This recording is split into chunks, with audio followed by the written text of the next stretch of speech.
کو جیسا کہ آپ اوریجن آف ہیومن بینگ کہا جا سکتا ہے، تو سیدنا آدم علیہ السلام یہاں سے سری لنکا سے سرندیپ سے یہ پہلے آپ آئے رامیشورم اور پھر رامیشورم سے کیا ہے ایک اور ادھر ایک تمل ناڈو کا شہر ہے جس کو تریچی کہا جاتا ہے، جس کو پورا اس کا نام تمل ناڈو میں تریچیراپلی کہا جاتا ہے۔ تو وہاں سے جو ہے نا پورا جو ہے نا انگریزوں نے وہاں پر جو ہے نا اپنے ریلوے لائن بچھائی ہے، میں گیا ہوں وہاں پر دیکھا ہوں، اور آپ کو سن کر یہ بھی بڑا معمولی عجیب لگے گا اور حیرت بھی ہوگی کہ یہیں رامیشورم میں سیدنا حابیل اور قابیل کے 2 مزارات بھی وہاں موجود ہیں۔ اگر آج بھی آپ یوٹیوب پر ماریں حابیل اور قابیل گریوز بولیں گے تو آپ جو ہے نا وہاں پر نظر آ جائیں گا، اور وہ بالکل سمندر کا ساحل ہے، سمندر کے قریب میں ہے، اور یہ آئی لینڈ ہے یہ رامیشورم، یہ بھی ایک چھوٹا سا یہ ہے۔ اور وہاں پر آپ دیکھ سکتے ہیں ہمارے عبدالکلام صاحب جو صدر رہے وہ وہیں کے رہے باشندے۔ تو کہنا یہ چاہ رہا ہوں کہ یہاں پر جس کو یہ ہمارے سنسکرت میں یا ہندی میں جس کو رام سیتو کہا جاتا ہے، اسی کو عربی زبان کی تاریخ کی کتابوں میں اس کو جسر آدم کہا جاتا ہے۔ کیا کہا جاتا ہے؟ جسر آدم، یعنی ایڈم برج جس کو کہہ سکتے ہیں آپ۔ تو سیدنا آدم علیہ السلام ہر سال سرندیپ سے آپ جو ہے نا یہ رامیشورم کے ذریعے سے آپ یہاں ہندوستان تشریف لایا کرتے، ہر سال حج کیا کرتے تھے۔ اور آپ کو یہ سن کر بھی یہ ہوگی کہ حضرت سیدنا آدم علیہ السلام کی مزار قبر وہی سرندیپ میں ہے۔ تو وہ پہاڑ یعنی جس کو میں کبھی اپنے یونیورسٹی میں اپنے بچوں سے کبھی گفتگو کرتے ہوئے کہتا تھا کہ بھئی this the thing to be discussed, who is Ram and who is سیدنا آدم علیہ السلام، whom you are expressing Ram, it could be Sayyidina Adam alayhi salam, because what you are saying Ram Setu, it is a Adam bridge. So coexistence is there. So please think over, do your research on this.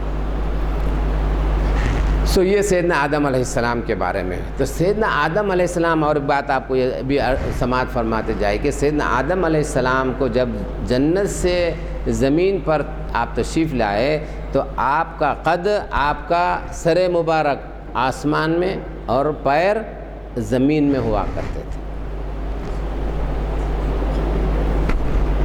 سب چیزیں احادیث شریفہ میں موجود ہیں، یہ کوئی جو ہے نا قصے کہانیاں نہیں ہیں، اور آقا حضور سیدنا محمد صلی اللہ علیہ وسلم ارشاد فرمائے۔ اس کے بعد اچانک ہی سیدنا آدم علیہ السلام جب آسمانوں میں آپ کا سر مبارک رہتا تھا تو وہاں پر جنت میں فرشتوں کی تسبیح، تہلیل، ان کے ذکر کی آوازیں سنتے تھے، جس کی وجہ سے سیدنا آدم علیہ السلام محظوظ ہوتے، اب اس سے جو نا لطف اندوز ہوا کرتے تھے۔ لیکن اللہ تعالیٰ کے حکم سے پھر آپ کا قد 60 گز کا ہو گیا، 60 گز کا کر دیا گیا، 60 گز کا کر دیا گیا۔ احادیث شریفہ میں 60 ذراعاً آیا ہے، 60 گز کہا گیا ہے۔ تو جب اس وقت اللہ تعالیٰ کی بارگاہ میں حضرت سیدنا آدم علیہ السلام ارشاد فرما لگے، یا اللہ میں جو ہے نا فرشتوں کی جو ہے نا تسبیح و تہلیل سے میں محروم ہو گیا۔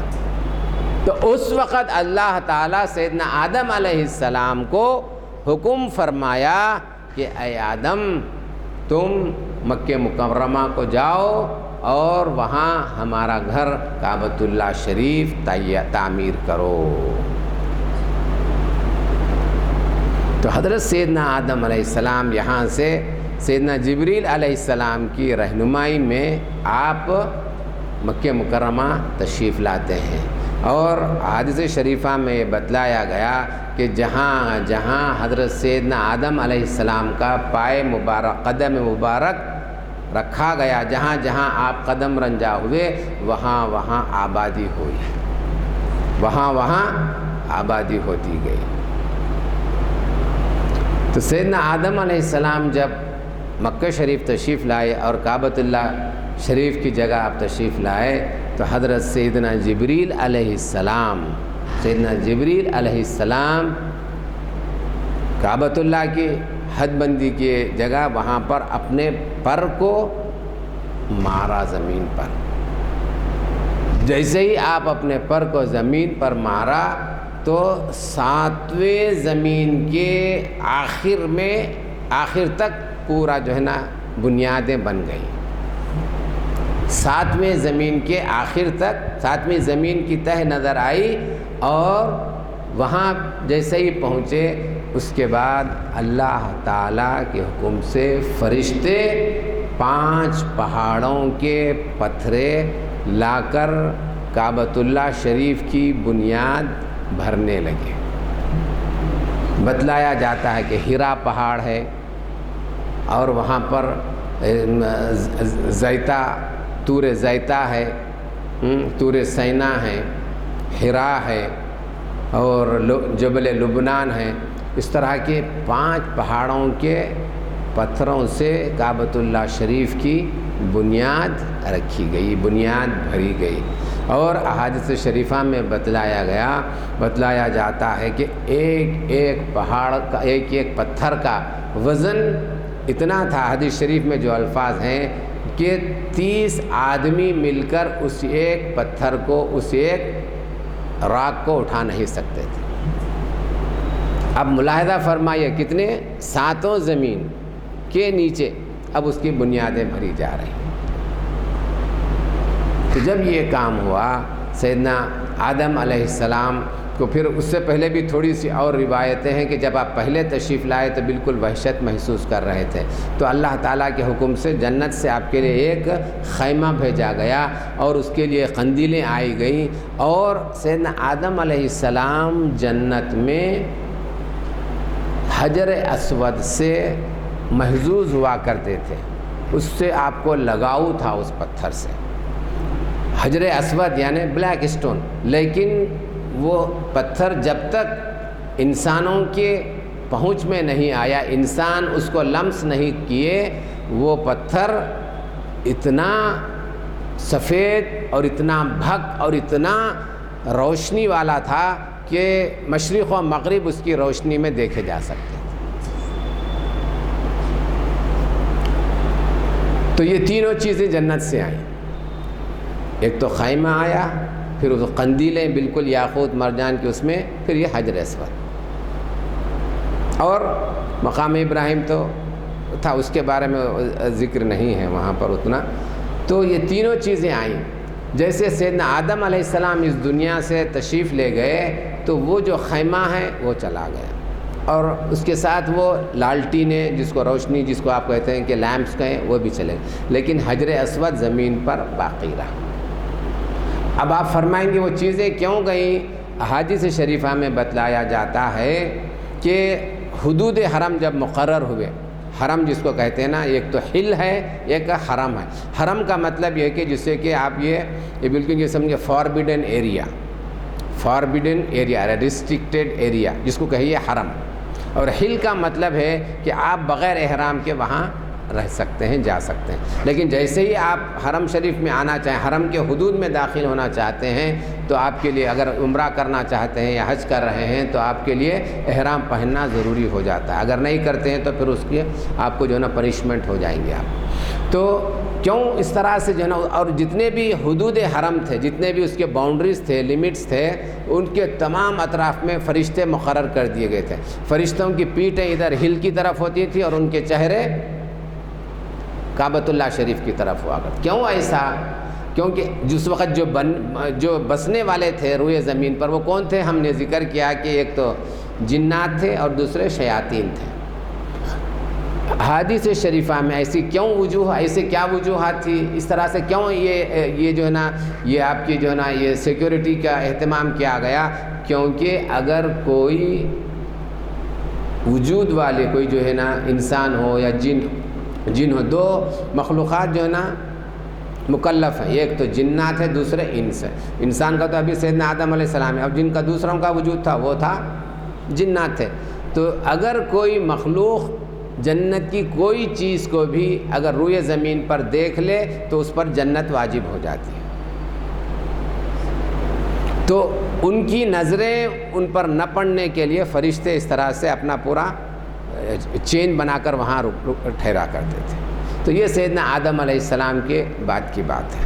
تو اس طرح سے سیدنا آدم علیہ السلام یہاں تشریف لائے. تو اس میں جو چیز میں اس سے اخذ کیا ہوں، کعبۃ اللہ شریف کیا چیز ہے. آپ نے محسوس فرمایا جب فرشتے محسوس کیے کہ ہم سے اللہ تعالیٰ سے عدول حکمی ہوئی، کیونکہ جب آیت شریف اللہ تعالیٰ کا حکم جب سنے، انی عالم ما لا تعلمون، جو میں جانتا ہوں آپ تم لوگوں کو معلوم نہیں ہے. جیسے یہ فرشتے سنے تو چونک گئے اور ڈر گئے، سہم گئے، اللہ تعالیٰ کی بارگاہ میں اپنی غلطی کا احساس کرتے ہوئے رجوع ہو گئے. تو اللہ تعالیٰ ان کے لیے اس لغزش، اس پر رحمت کے اثر کے طور پر پہلے وہ عرش کا طواف کیے، پھر اس کے بعد ان کے لیے البیت المعمور یعنی بیت معمور تعمیر فرمایا، اور ان سے فرمایا کہ تم اس کا طواف کرو، اور جیسے اسے طواف کرو گے تو تم پر میری رحمت ہوتے رہے گی اور تمہاری خوشنودی حاصل ہوگی. تو بالکل اسی طرح سے جب کبھی کوئی بندے مومن سے لغزش یا غلطی ہوتی ہے تو اس کی لغزش کی معافی اور رحمت کے طلبگاری کا سب سے بہترین راستہ، کہ جیسے یوں سمجھیے کہ دوسرے معنی میں آپ کعبۃ اللہ شریف کے حدود میں پہنچ جاتے ہیں، کعبۃ اللہ شریف کے سے لمس ہو جاتا ہے، اس کے آپ مناسک ادا کرنے لگ جاتے ہیں. تو یہ یقینی یہ کیفیت معلوم ہو جانی چاہیے کہ اللہ تعالیٰ کی رحمت اور اللہ تعالیٰ کی مغفرت اس کے لیے حاصل ہو جاتی ہے. تو یہ سیدنا آدم علیہ السلام کے وجود کی بات ہے. سیدنا آدم علیہ السلام، پھر اس کے بعد آپ طواف کرتے رہے، پھر اس کے بعد جو بھی ہوتے رہا آپ کی اولاد میں سب سے پہلے حضرت سیدنا شیس علیہ السلام یہ ہوتے رہا. اس کے بعد ہم کیونکہ وقت بہت تنگ ہوتا جا رہا ہے تو میں آہستہ سے تھوڑا سا تیزی سے میری تمام جو اس کے فیزز اور تمام جو اسٹیجز ہوئے ہیں میں مختصراً کم از کم مختصراً انداز میں آپ کے گوشے گزار کر دوں تاکہ معلوم ہو جائے کہ کعبۃ اللہ شریف کا وجود کیا ہے. اور یہ انسانیت کے لیے، مسلمانوں کے لیے تو ہے ہی ہے، پورے انسانیت کے لیے رحمت کا باعث ہے. یہ اللہ تعالیٰ کی رحمت کا ایک نمونہ اور ایک آپ کے لیے ٹول ہے سمجھے. حضرت سیدنا آدم علیہ السلام کے بعد حضرت سیدنا نوح علیہ السلام تک یہ اس کا طواف ہوتا رہا، جس طرح سے جو سیدنا جبریل علیہ السلام آپ کو تعلیم فرمائی اس کے انداز میں ہوتا رہا. سیدنا یہ بھی بتلاتا چلوں آپ کو، سیدنا آدم علیہ السلام سے لے کر سیدنا نوح علیہ السلام کے درمیان 1000 سال کا پیریڈ ہے.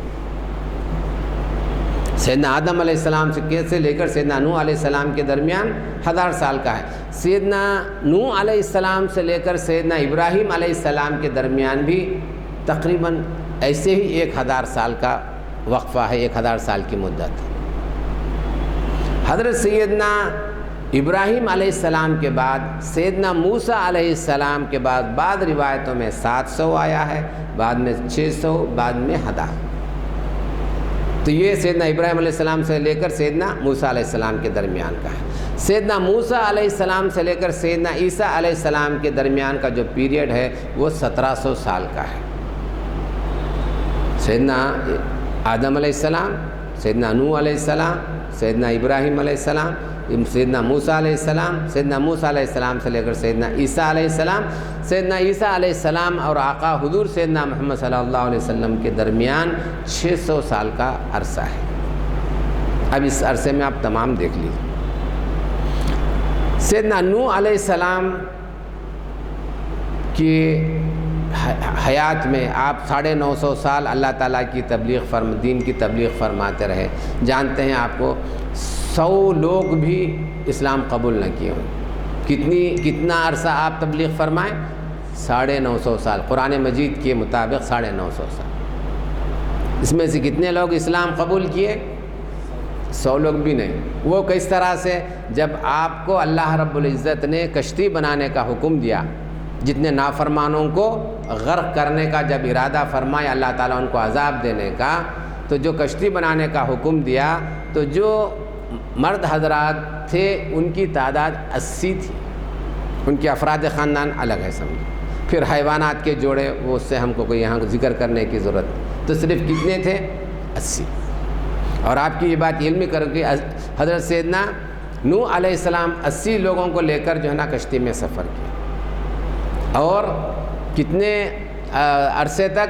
تقریباً 150 دن تک 150 دن تک رہے. پھر اس سے جو ہے نا آپ کی وہ کشتی جو ہے نا کعبۃ اللہ شریف کی بھی طواف کی ہو. اور آخر میں جا کر جودی پر ٹھہری. اور جب پورے اس کے بعد جب وہ پورا پانی سوکھ گیا، تمام اس کے نشانیاں بتلائے گئے، تو سیدنا نوح علیہ السلام میں جو 80 لوگ تھے جب خشکی پر اتر آئے، تو بہت اہم بات میں عرض کر رہا ہوں، جو زبانوں کے جاننے والے ہیں، زبانوں کی جو باتیں ہوتی ہیں، حدیث شریفہ میں، اسلامی تاریخ کی کتابوں میں یہ چیز موجود ہے کہ ایک دن صبح میں جتنے 80 حضرات جو مسلمان تھے، جو نجات پائے کشتی میں سوار ہونے کی وجہ سے، ایک دن صبح میں ہر شخص ایک دوسری زبان میں گفتگو کرنے لگے، یعنی 80 لوگ 80 زبانوں میں گفتگو کرنے لگے، جن میں کی ایک زبان عربی زبان بھی تھی. بتلایا جاتا ہے کہ کوئی ایک دوسرے کی زبان نہیں جانتے، کوئی ایک دوسرے کی زبان نہیں جانتے. 80 زبانوں کا وجود ایک ہی وقت میں وجود میں آ گیا. صرف سیدنا نوح علیہ السلام تنہا ان تمام 80 حضرات کے درمیان انٹرپریٹر کے حیثیت سے آپ موجود رہے. تو یہ تو یہ باتیں رہی. یہ بات سیدنا نوح علیہ السلام آئے تو سیدنا نوح علیہ السلام کے طوفان کی وجہ سے سارا کعبۃ اللہ شریف کا وجود ختم ہو گیا، لیکن صرف ایک ٹیلے کے مانند موجود تھا. اور بتلایا جاتا ہے احادیث شریفہ کی کتابوں میں، کبھی بھی سیلاب کا پانی اس ٹیلے کے اوپر نہیں پہنچ سکا، نہیں گیا. اس کے بعد سیدنا نوح علیہ السلام کے بعد جو کعبۃ اللہ شریف کی تعمیر کا آغاز فرمائے وہ ہے سیدنا ابراہیم علیہ السلام. سیدنا ابراہیم علیہ السلام کے جو واقعات ہیں، جو حیات مبارکہ کے اس کے جو فیزز ہیں، اتنے غیر معمولی ہیں، اتنے اہمیت کے حامل ہیں.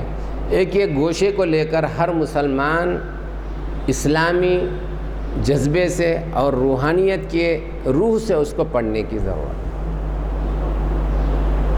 کیوں کر اللہ تعالیٰ سیدنا ابراہیم علیہ السلام کو خلیل اللہ کے خطاب سے نوازا. اب سب سے پہلے آپ دیکھیں، میں آپ کو مختصراً طور پر عرض کروں کہ سب سے پہلے جب آپ کو نمرود آگ میں ڈالنا چاہا، اتنے بڑے بڑے درخت پر وہ گوفن لگا دیے گئے. ایسے ماحول میں کہ انتہائی ایسا ماحول جس کا ایکسپریس بھی نہیں کیا جا سکتا، اتنا غیر معمولی سنگین ماحول، سنگین وقت ہے. اس وقت حضرت سیدنا جبریل علیہ السلام سیدنا ابراہیم علیہ السلام کے پاس تشریف لاتے ہیں اور فرماتے ہیں، یا خلیل اللہ کچھ عرض کروں، اللہ تعالیٰ کی بارگاہ میں کچھ عرض کرنا چاہتے ہیں. تو آپ ارشاد فرماتے ہیں کہ جس نے مجھ کو اس حالت میں رکھا ہے وہ میری حالت سے بخوبی واقف ہے، تم سے مجھے کچھ لینا دینا نہیں، تم سے مجھے کچھ کہنا نہیں. یہ وحدانیت اور توکل کی ایسی مثال، ایسا نمونہ جو آقا کے بعد بہت کم ہی آپ کو نظر آیا. آقا حضور سیدنا محمد صلی اللہ علیہ وسلم کے بعد کہیں آپ کو نظر آئے گا. اس کے بعد آپ بہت سارے تفاصیل ہیں، اگر قدم بقدم دیکھیں تو اتنے غیر معمولی دلچسپ واقعات ہیں. ایک مسلمان ہونے کے لحاظ سے واقعی مسلم کا مطلب، میں جیسا ہمیشہ عموماً اپنی گفتگو میں عرض کرتا ہوں، مسلم کا مطلب who surrenders himself to the will of his creator. مسلم کا مطلب جو بندہ مومن خود کو اپنے خالق، اپنے پیدا کرنے والا کے حکم کے تابع کر دے، سرنڈر کر دے، تو اس کو کہتے ہیں مسلم. تو ایک مسلم جیسا کہ کہا گیا قرآن مجید میں کئی جگہ اللہ تعالیٰ حضرت سیدنا ابراہیم علیہ السلام کو مسلم کے ساتھ کیا، حنیف کے نام سے. تو مسلم کا مطلب ہے کہ بس یوں کرو، بس کر جاؤ، کیوں کا لفظ نہ آئے. کیوں کروں، اس سے مجھے کیا فائدہ ہے، کیا مجھے تکلیف ہوگی، بالکل نہیں، یہ کرو. جب میں اور آپ اپنے آپ کو مسلم کہتے ہیں تو یہ سیدنا ابراہیم علیہ السلام کی حیات مبارکہ کی روشنی میں یہ جان لینا چاہیے، اور اس کے نتائج بھی میرے اور آپ کے سامنے موجود ہیں.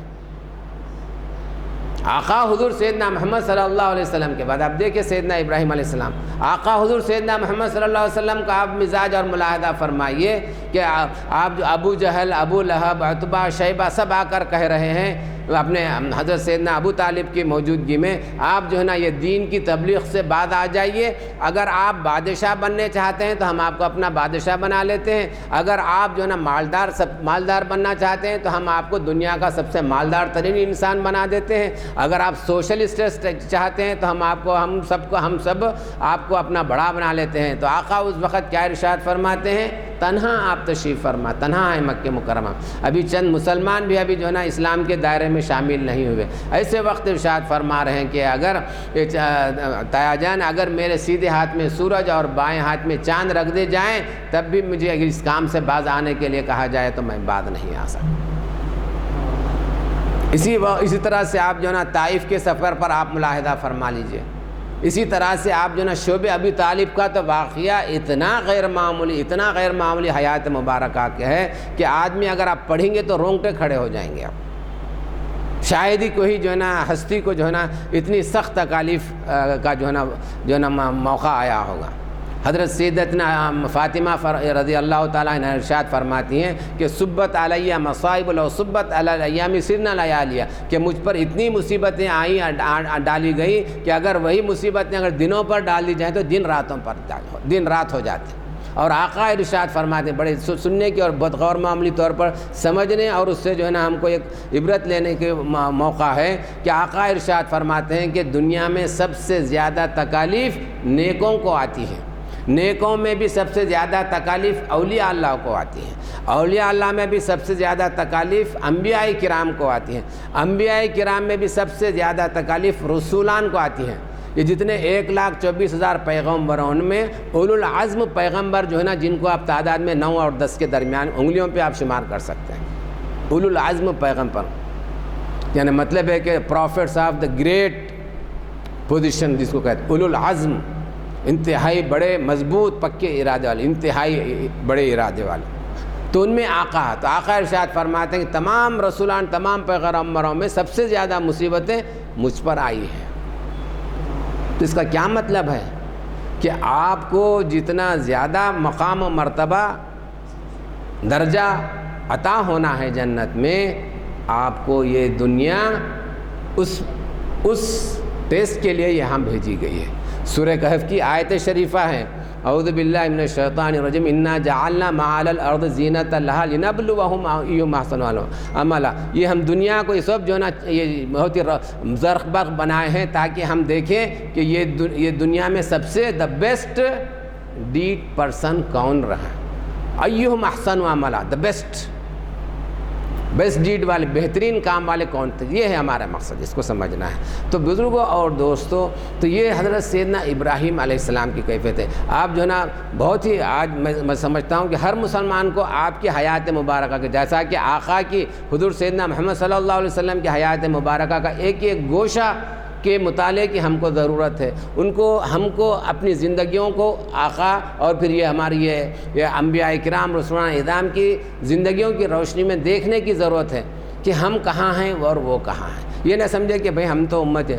آپ کو بتلایا گیا، اگر ایسا ہے تو پھر نمونہ کیوں دیا گیا آپ کو؟ کیوں آقا حضور صلی اللہ علیہ وسلم کی حیات مبارکہ کو لقد کان لکم فی رسول اللہ اسوۃ حسنہ، کہ تمہارے لیے اے مومنوں حبیب صلی اللہ علیہ وسلم کی حیات مبارکہ بہترین نمونہ، آپ کی حیات مبارکہ بہترین نمونہ ہے جو بتلایا گیا. یہ کیوں بتلایا گیا؟ اگر عمل نہیں کرنا ہے تو پھر نمونہ کیوں دیا گیا؟ تو ہم کو سمجھنے کی ضرورت ہے. اور ایک بات بہت عرض کرنا چاہتا ہوں، یہ بات ذہن سے نکل جا رہی تھی. اگر میں انتہائی تکالیف، دشواریوں، پریشانیوں میں مبتلا ہوں، کوئی دوسری طرف دیکھنے کی ضرورت نہیں. میں اگر بہت ہی سفر ہو رہا ہوں تو مجھے دیکھنا چاہیے کہ میرے اپنے اعمال کا جائزہ لینا ہے.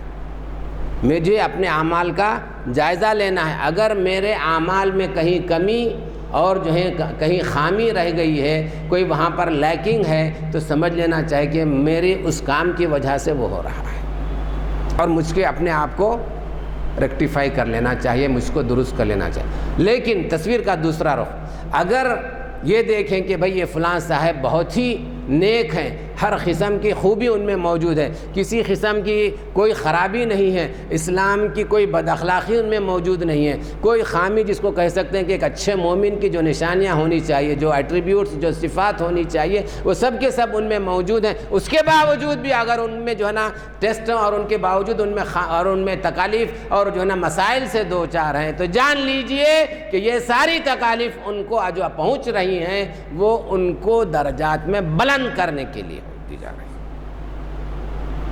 یہ دونوں میں سے کوئی ایک بات ہر آدمی کو اپنا جائزہ لینا چاہیے۔